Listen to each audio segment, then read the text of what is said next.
Shuri Bobby Joe Greenland Morgan Valji. My name is Bobby Joe Greenland Morgan, and it is an honor to be here today representing the Gwich'in Tribal Council as their president. I wish to extend my appreciation and thank you for the invitation to be here. It is listening to the youth, my colleagues here, that motivates me and inspires me in my daily work.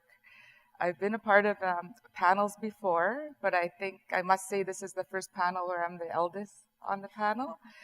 I grew up being very involved at a young age on youth councils and boards for the Gwich'in. And in the area where I grew up, there's two indigenous groups, the Inuvialuit and the Gwich'in. So I have strong connection and knowledge of both cultures. And growing up, you often hear the youth are our future leaders. So over the years, as I was involved, there came a time this summer where we were going to have elections for our leadership. And both myself and the newly elected Vice President, Jordan Peterson, are that example of young leaders who have stepped up and who the people have elected into position. I myself am 40 years old. I am the first female elected to the position of President of the Tribal Council. And my Vice President is age 29, so technically he is still a youth.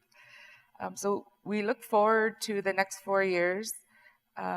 Minister Bennett, in her speech this morning, she made a lot of great points. And as a young leader, you often hear other leaders talk about how the youth are so important and how relationships with Indigenous peoples is important. But I must say, and I'm grateful that Minister Bennett has the portfolio of Indigenous affairs, because quite frankly, I see her as a minister who walks her talk, and I really look forward to working with her over the next 4 years. Growing up, I come from a family of 10. I'm the 9th child out of 10 girls, so I grew up with a lot of women mentors in my home. A lot of change seen over the generations. I was fortunate to have been raised in a home where the Gwich'in culture was, it's a part of who we are every day.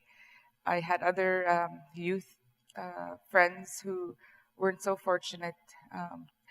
Over the years, we've seen, many changes through colonialism and assimilation and oppression, and our country has had a lot of dark pieces in its history, but it's looking very hopeful for the future in rebuilding relations, true reconciliation. Looking forward to for our people, we're continuing to negotiate a final self-government agreement for the Gwich'in. And it's through relationship buildings like that we see and continue to see young leaders emerging and taking ownership of our own future, empowering each other. We all come from different backgrounds, but Indigenous traditional knowledge, we have a lot of common area that we can support and work with each other on. As my colleagues mentioned as well, the changing world we live in, our culture continues to evolve, but it continues to be strong, and I believe it will only get stronger.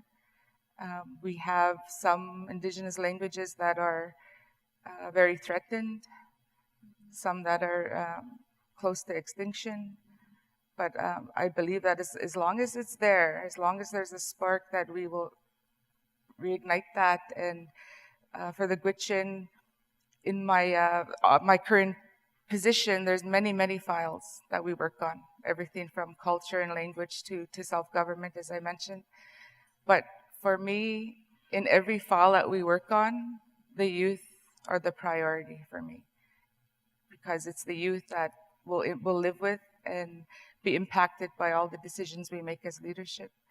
So, I look forward to the discussion, and I know we're getting short on time here. So with that, I'd just like to say thank you again. The technology is both has been very helpful, I think, in our youth networking and working on all sorts of things. So thank you.